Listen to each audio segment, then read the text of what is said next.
A letter to my grandchildren. I've always considered myself an optimistic person, someone who's faced life's challenges head-on and worked to overcome these challenges. I never believed that there was such evil in the world. In discovering this evil, my faith was tested, sorely tested, and found wanting. Yet as my faith was tested, it grew stronger with the challenge. That is why I've retained these journals, letters, and papers of importance, so that you, my descendants, can understand and be prepared. There is evil in the world, and without faith and knowledge, evil will dominate.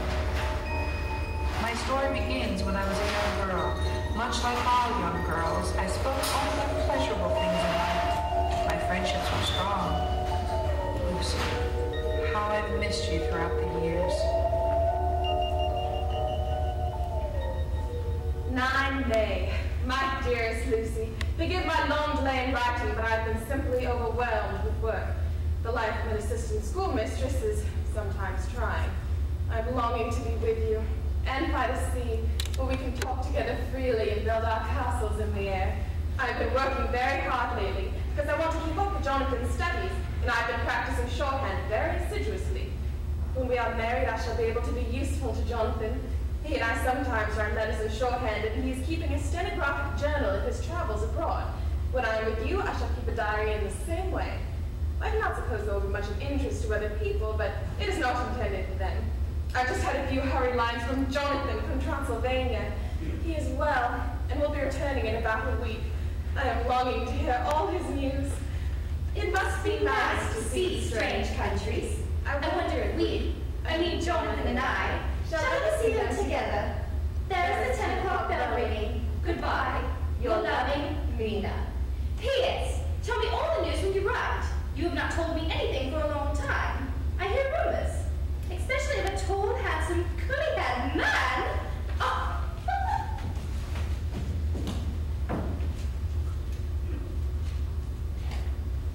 17 Chatham Street, Wednesday. My dearest Mina, I must say you taxed me very unfairly being a bad correspondent. I wrote you twice since we parted, and your last letter was only your second. Besides, I have nothing to tell you. There is really nothing to interest you. Old Town is very pleasant just now.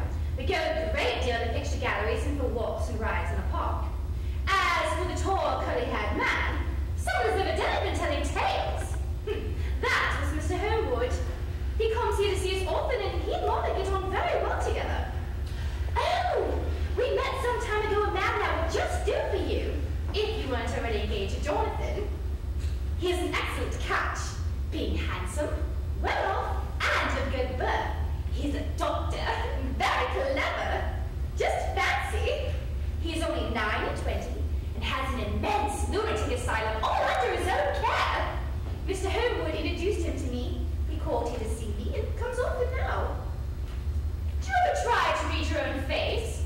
I do, and I can tell you it's not a bad study, and can give you more trouble than you can well fancy if you've never tried it. Oh, Mina, we've told each other all of our secrets since we were children. We've slept together, eaten together, laughed and cried together. And though I've spoken, I would like to speak more. Oh, Mina, couldn't you guess? I love him. I am blushing as I write. Although I think he loves me, he has not told me so in words. But, oh, Mina, I love him. I love him. I wish I were with you, my dear, and I would try to tell you what I feel. Let me hear from you at once and tell me all that you think about it. Mina, pray for my happiness. Lucy. P.S. I need not tell you this is a secret. Good night again, L. 24 May. My dearest Mina, thanks and thanks again for your sweet letter. It was so nice to be able to tell you and to have your sympathy. My dear, it never rains, but it pours. How true the old proverbs are. Here I am, who shall be 20 in September, and yet I never had a proposal till today. And today I had 3. Just fancy! Well, my dear, number 1 came just before lunch. I told you of him. Dr. John Seward, the lunatic asylum man. Oh, Mina, he spoke to me very straightforwardly. He told me how dear I was to him, and what his life would be with me to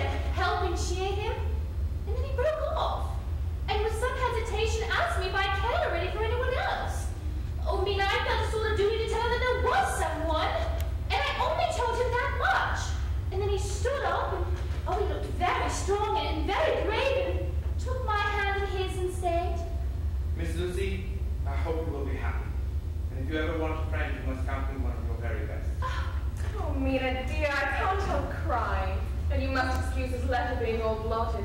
Being proposed to was all very nice, but it isn't at all a happy thing when you have to see a poor fellow whom you know loves you honestly going away looking all broken-hearted. Well, my dear, number 2 came after lunch. He's such a nice fellow, an American from Texas. Mr. Quincey P. Morris found me alone. And I must tell you beforehand that Mr. Morris doesn't always talk slang. That is to say, he doesn't so to strangers, or before them, but he is very well educated and has exquisite manners.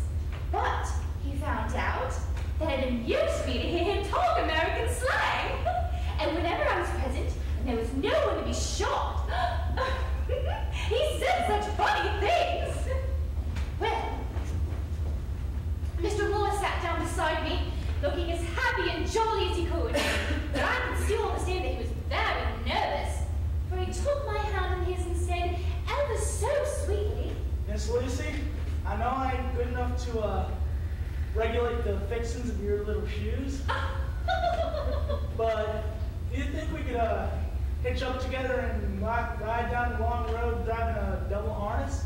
oh, well, he did look so good-humored and jolly that it didn't seem half as hard to refuse him as it did poor Dr. Seward. So I said as lightly as I could that I did not know anything of hitching, and that I wasn't broken to harness at all yet. Oh, and before I could say another word, he began pouring out a perfect torrent of love-making, laying his very heart and soul at my feet.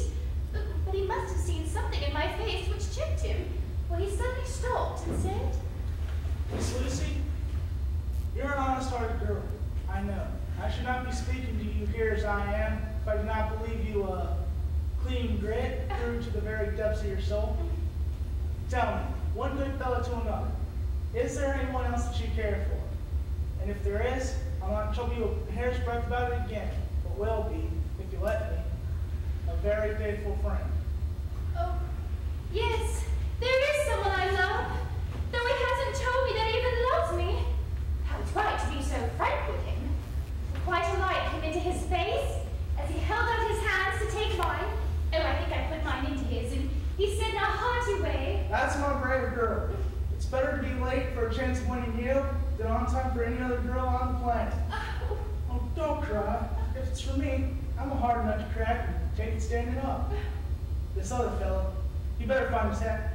If he does not know his happiness, he better find it soon. Or he'll have me to deal with. Little girl, your honesty and pluck have made me a true friend, and that's rarer than a lover. Well, more selfish anyway. Oh, why must a man like that be made unhappy when there are lots of girls about whose worship is the very ground to be trod on? I know I would if I were free, only I don't want to be free. Ever your loving, Lucy. P.S. About number 3. Oh, I needn't tell you if number 3 need die. Besides, that was all so confusing. It seemed only a moment when he was coming into the room, till both his arms were around me and he was kissing me. Oh, Mina, I'm very, very happy, and I don't know what I've done to deserve it. Oh. 24 July, Whitby. Lucy met me at the station, looking sweeter and lovelier than ever. And we drove up to the house in the Crescent in which they have rooms. This is a lovely place. Right over the town is the ruin of Whitby Abbey. It is the most noble ruin of immense size and full of beautiful and romantic bits. There's a legend of a white lady seen in one of the windows. Between it and the town there is another church, the parish one, round which is a big graveyard all full of tombstones. There are walks with seats beside them, and people go and sit there all day long, looking at the beautiful view and enjoying the breeze. I shall come and sit here all for myself and work. Indeed, I am writing now with my book on my knee, and listening to the talk of 2 old men who are sitting beside me. What a day, miss. The Coastguard stopped to talk with me, but looking at a strange ship. I can't make a word. She's a Russian, by the look of it. But she's not about in a priest way. Look there again. She is steered mighty strangely, for she doesn't mind the hand on the wheel. Changes about with every puff of wind. We'll do more work by this time tomorrow.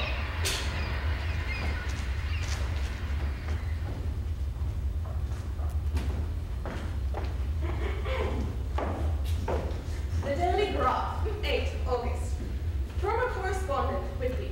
One of the greatest and suddenest storms on record has just been experienced here, with results both strange and unique.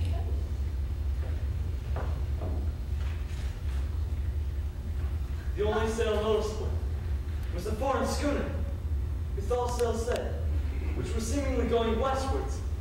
Efforts were made to signal to reduce sail in the face of her danger. Without warning, the tempest broke. The waves rose in growing fury, each overtopping its fellow, till the sea was like a roaring and devouring monster. Masses of sea fog came drifting inland. White, wet clouds, so dank and damp and even little imagination to think. And the spirits of those lost to sea were touching their living brethren with the clammy hands of death. The only sail noticeable was a foreign schooner, with all sails set. Efforts were made to signal her to reduce sail in the face of her danger. The wind suddenly shifted, and then between the piers swept a strange schooner which gained the safety of the harbor. Lashed to the helm was a corpse, which swung horribly to and fro at each motion of the ship. No other form could be seen on the deck at all. A great awe came on all as they realized that the ship, as if by miracle, had found the harbor, unsteered save by the hand of a dead man. The strangest of all, the very second the shore was touched, this immense dog sprang up on deck from below, and it jumped from the bow to the sand, and then it disappeared in the darkness. By the courtesy of the chief boatman, I was, as your correspondent, permitted to climb on deck. The man was simply fastened by his hands to a spoke of the wheel. Between the inner hand and the wood was a crucifix. The doctor declared that the man must have been dead for quite 2 days. In his pocket was a bottle, carefully corked, empty save for a little roll of paper.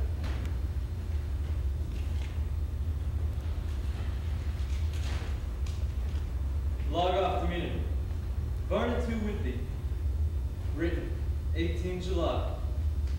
Things so strange happening that I shall keep accurate note henceforth till we land. On 6 July, we finished taking in cargo. Silver, sand, and boxes of earth. At noon we set sail. East wind is fresh. Crew, 5 hands, 2 mates, a cook, and myself captains. On 13 July, we passed Cape Matapan. The crew seemed dissatisfied about something. They seemed scared, but would not speak out. On 14th July, was somewhat anxious about the crew. Men all steady fellows who sailed with me before. Mate could not make out what was wrong. They only told him there was something and crossed themselves. On 16th July, Mate reported in the morning that one of the crew was missing. 24th July, there seems to be some doom over this ship. Already a hand short and entering the Bay of Biscay with wild weather ahead. And yet last night another man lost, disappeared. Men all in a panic of fear. 28th July, 4 days in hell, knocking about in a sort of maelstrom. And the wind a tempest. No sleep for anyone. Men all worn out, second mate volunteered to steer and watch, and let men snatch a few hours sleep.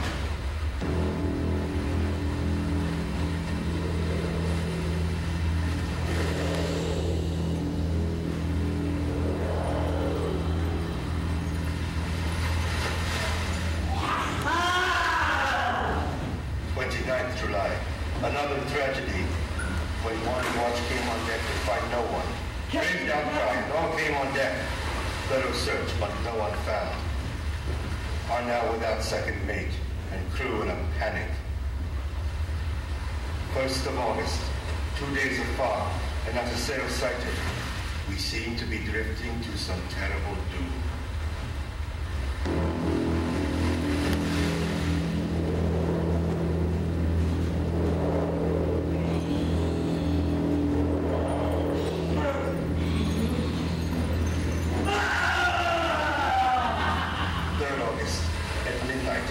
To relieve the man at the wheel, and when I got to it, found no one there. I dared not leave it, so I shouted for Mate. He rushed up on deck in his flannels. looking wild-eyed and haggard. He came close to me and whispered hoarsely. It is here. I saw it last night on watch.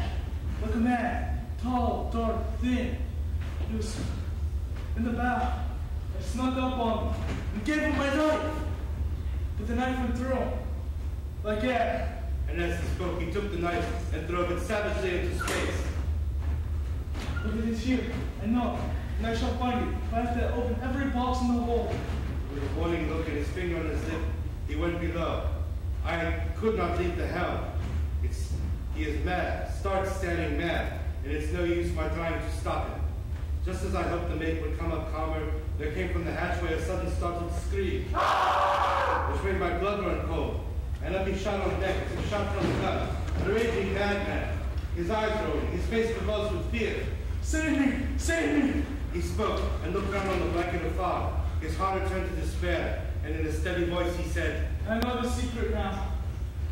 It is better to die. This is all that's left. You had better come through. Before I could say a word or move forward to seize him, he sprang on the log river and deliberately threw himself into the sea.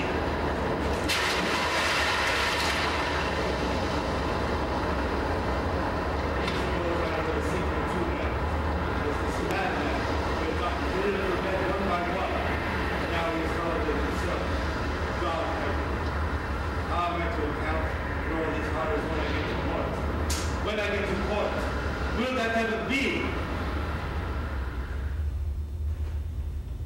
4th August, still fog, which the sunrise cannot pierce.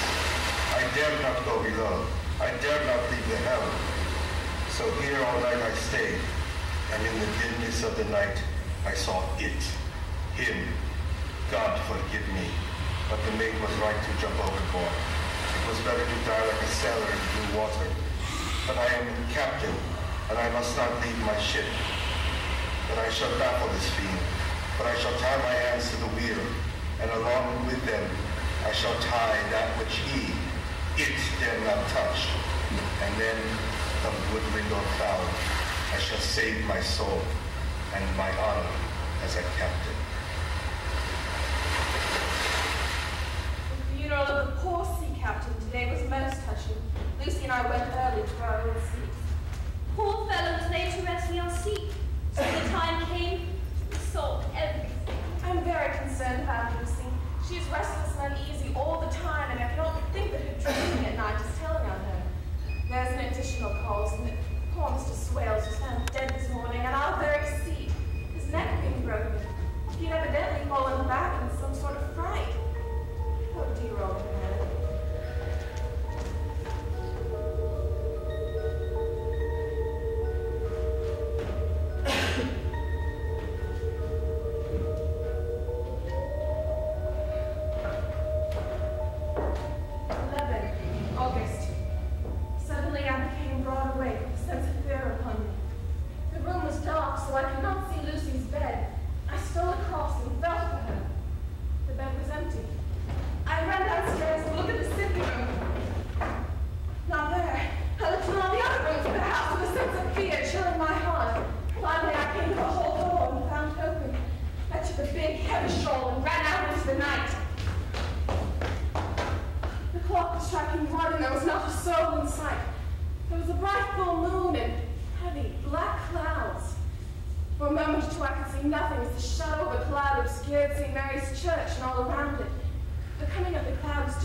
usual with Lucy sitting up in bed, pointing to the window.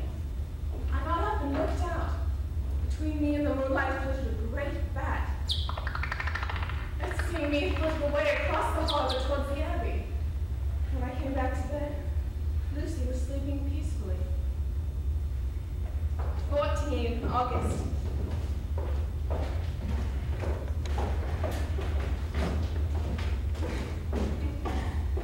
On the East Cliff. Reading and writing all day. Lucy seems to have become as much in love with the spot as I am, but it is hard to get her away from it. This afternoon she made a funny remark. We were coming home for dinner, as we generally do. The setting sun was low down in the sky and bathed everything in a beautiful rosy glow. There's my eyes again. They were just the same. It was such an odd expression that it quite startled me. She appeared to be looking at our old seat, where was a dark figure seated alone. I was more than a little startled myself, but for an instant it seemed as though the stranger had great eyes like burning flames. Lucy had a headache and went early to bed. 17 August. No diary for 2 whole days. I have not had the heart to write. Some sort of shadowy pall seems to be coming over our happiness. No news from Jonathan, and Lucy seems to be growing weaker. I trust her feeling ill may not be from that unlucky prick of the safety pin. I look at the wounds on her neck and they seem not to have healed. They are, if anything, larger than before. Unless they heal within a day or two, I shall insist on the doctor seeing about them.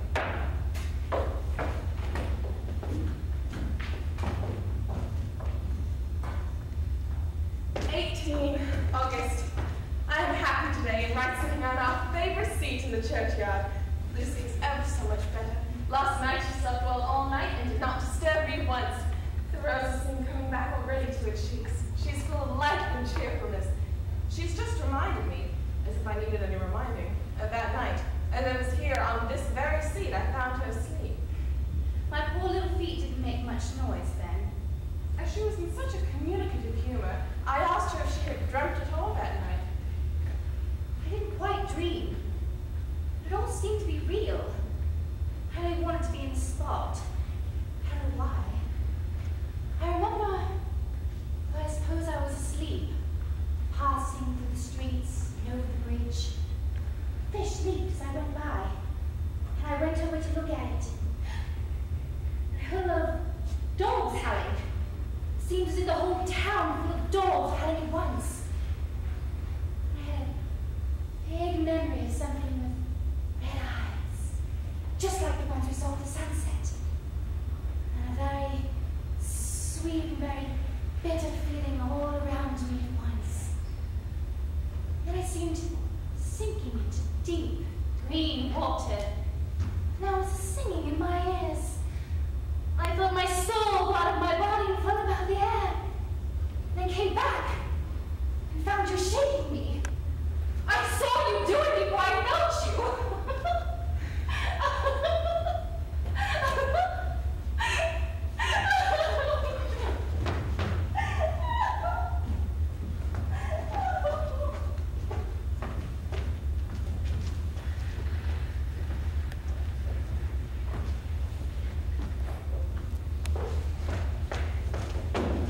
19 August.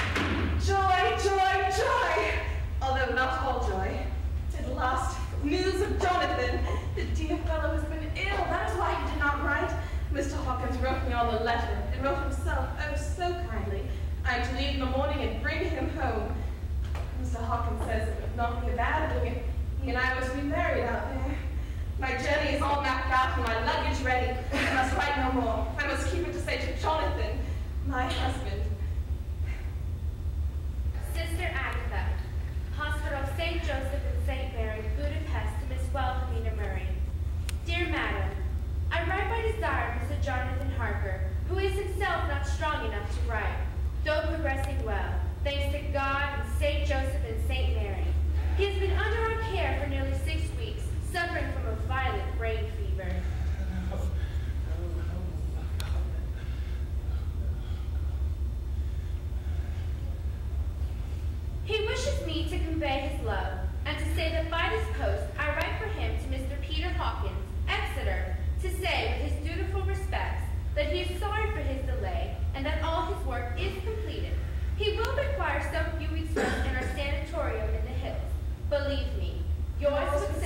and all blessings, Sister Agatha.